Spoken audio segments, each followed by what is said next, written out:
Hokins versus Dawson for the WBC and Ring Magazine Light Heavyweight World Title. Welcome to my official Bernard Hopkins versus Chad Dawson prediction video. This fight will take place on Saturday, April 28th at the Broadway Hall in Atlantic City, New Jersey. This will be the second time that both fighters have stepped into the ring together. The first fight ended in a controversial manner. The fight abruptly ended when Chad Dawson body slammed Hopkins to the canvas. This resulted in Hopkins being unable to continue. Some believe that Hopkins faked his injury in an attempt to get out of the fight because he was scared of Chad Dawson. And I truly have an issue with the fans who believe that Bernard Hopkins would fear any fighter. Hopkins has proved and continues to prove who he is as a fighter, and most importantly, who he is as a person. Bernard is the oldest fighter to ever win a major belt. He has the longest reign as the middleweight champion.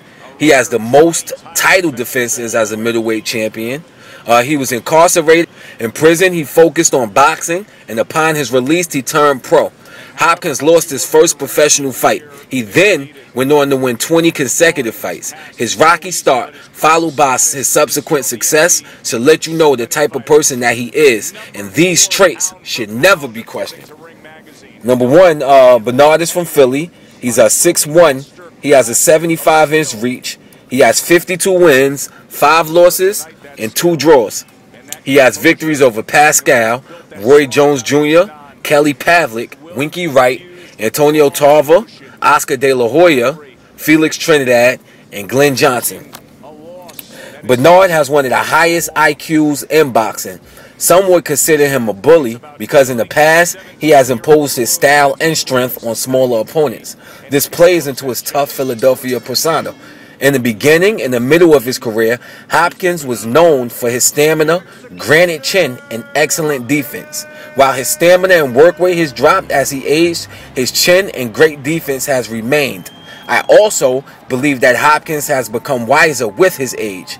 In his last fights, Hopkins has shown the ability to conserve energy while still being effectively aggressive. As of late, Hopkins picks his spots. He begins fights by analyzing his opponents. He likes to feint to get a reaction and observe what his opponents will do to blunt certain attacks. After this information is dialed in, he begins his offensive attack. If you bring your jab back too slow, he will counter with a perfectly placed right hand. If you drop your right hand on defense, he will land with lead left hooks.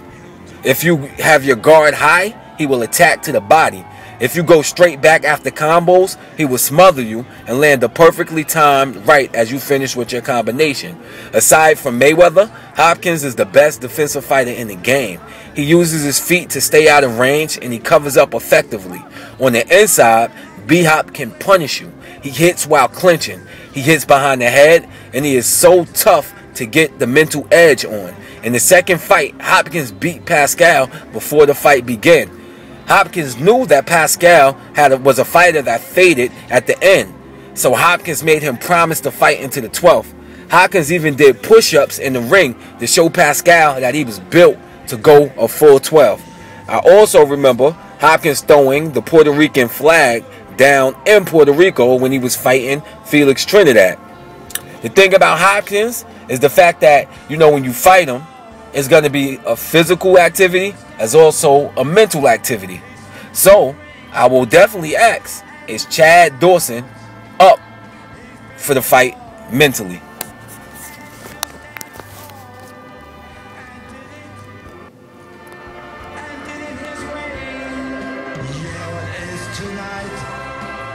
This special fight, he'll jab and punch with all his might. He'll show the world he's number one. You better look out, 'cause here he comes. The record shows he throws the blow and does it his way. The record shows he throws the blows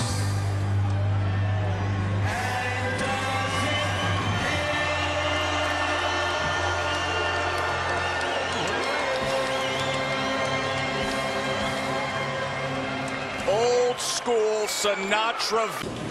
I trained my butt off for this fight because this is a fight I've been wanting for the last 3 years. And this goes to show you why the last 3 years Bernard Hopkins has been ducking me. He didn't want a piece of me. I lost to Pascal, which was kind of controversial with a headbutt. Pascal was out on his feet. He know that. Right. Yeah, you say it all you want, but you know you was about to be done. I'm gonna finish you off. I'm gonna finish you off in the rematch.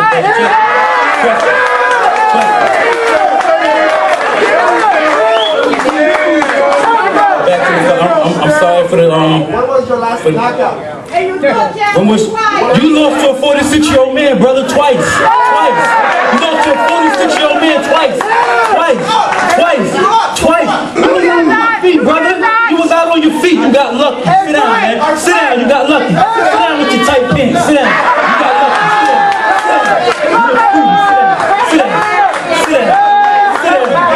Sit down with your tight jeans. Come on, man.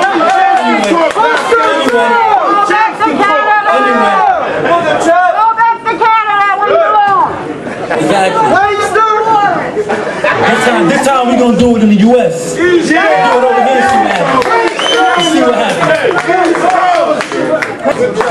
I came here to fight tonight. I don't know what Bernard thought he was gonna do, but I knew in the weigh-in yesterday Bernard did not want to fight. He said he was a gangster. I'm not a gangster. Ain't no gangsters in Hartford, Connecticut. I'm from New Haven. So he need to do a research. New Haven, baby. TJ, I see you over there. All my New Haven people that came out to support me, thank you. I'm happy. I'm ready to get back to work. Let's go. You already know. Bad Chad Dawson is 6'1". He has a 76.5-inch reach. He's 30-1 with 1 no contest. Dawson is a very skilled technical fighter. At times, his movements are so fluent that it almost looks like art. His combination punching can simply be described as beautiful. His technical brilliance reminds me of King Griffey's perfect swing. Chad fights out of the southpaw stance. He has a long jab. His jab creates distance, and when he uses it, it can carry him in a slow round with little or no activity. The jab also begins many of Chad's combinations. He loves to flick the jab, then bring a left straight, right down the middle. On the inside, Chad can also be active. He throws a right hook to the body, followed by a right hook to the chin. He is a very good body puncher. In his fights with Glenn Johnson, you will see Chad punishing the body. On defense, Chad displays flashes of brilliance. He moves on defense. He covers on the inside, and he circles his opponents. Chad gets in trouble because he backs straight back. When he does go straight back, he gets hit with flush right hands. This punch has dropped him on a couple occasions. Chad also seems to fade late. Late in fights, his punches become sloppy. He loses pop when he leaves his jab out for too long. And when he leaves his jab out, he gets hit with rights.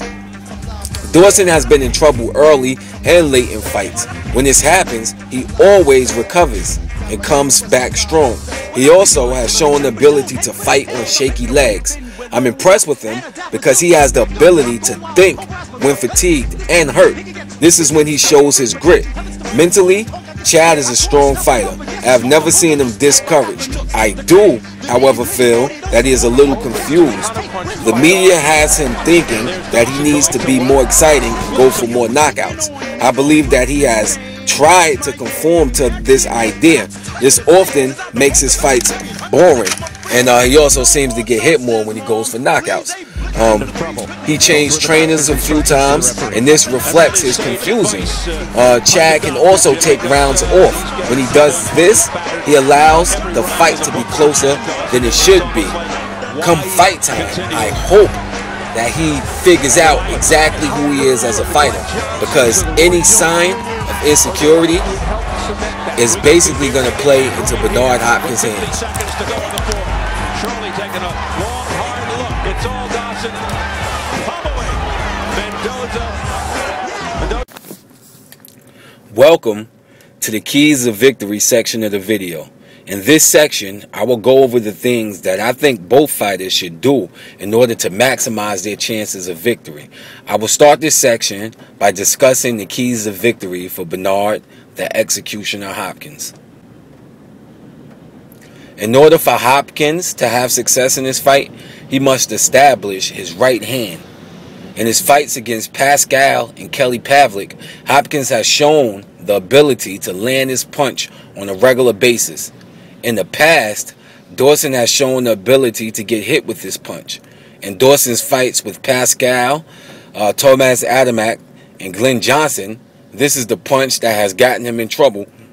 Following is a short clip of how effective the right hand can be against Chad Dawson. Big right hand by Glenn Johnson, and it's startled. Dawson is wobbled. Dawson's in trouble. What a shot by right hand. Has hurt Dawson on a couple of occasions. A looping right hand time and getting through the round. Overhand right gets there by Glenn Johnson. It stunned Dawson. Right hand by Pascal. Right on the chin. This is his best chance.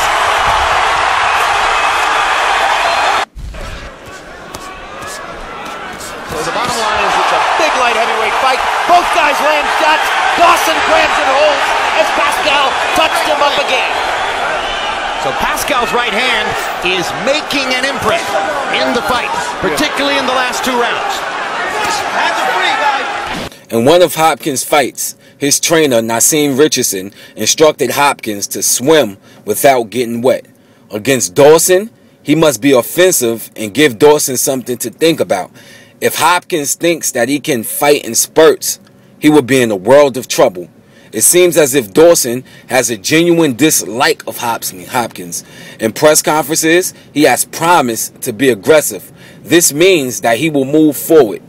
Hopkins must get his combinations off and then get out of range. Following is a short collection of clips put together to show what Hopkins can do when he does put together combinations.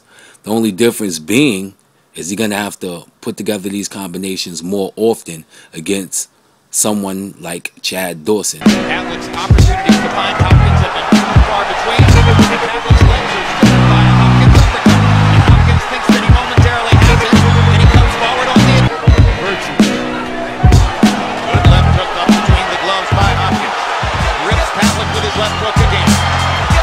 Right to Taylor. And Pavlik is the guy who beat him twice. But it's he's putting boxing skills in there, and this is something that Kelly is not that good with boxing. That's always boxing. You have to be right in front of him and basically a shorter guy. Hopkins has gone over 9 rounds 24 times, a fact of which Bernard is acutely aware. Here are the keys to victory for Chad Dawson. First, Chad must establish his long jab. This punch will be important because it will keep Bernard from darting in and out. At Hopkins' old age, he doesn't like to fight the whole round.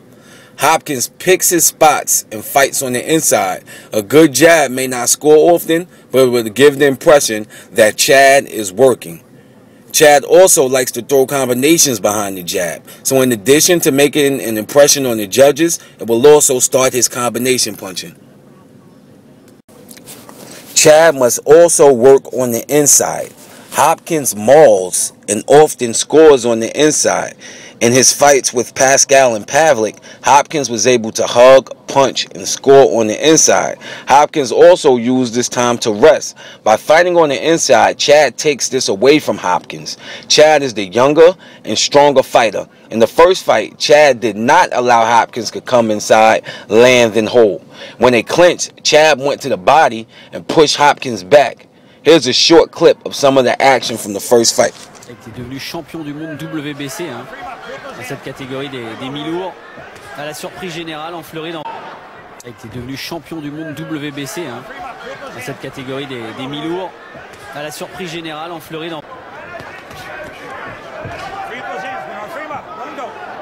Vous avez vu comment Bernard Hopkins rentre très vite. Il fait des coups qui ne sont pas très précis, mais il gêne.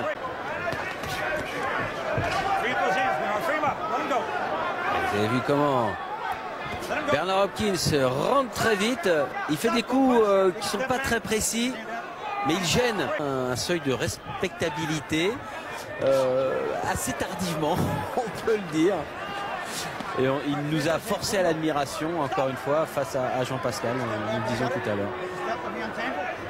C'est un seuil de respectabilité assez tardivement, on peut le dire. Et il nous a forcé à l'admiration, encore une fois, face à Jean-Pascal, nous le disions tout à l'heure.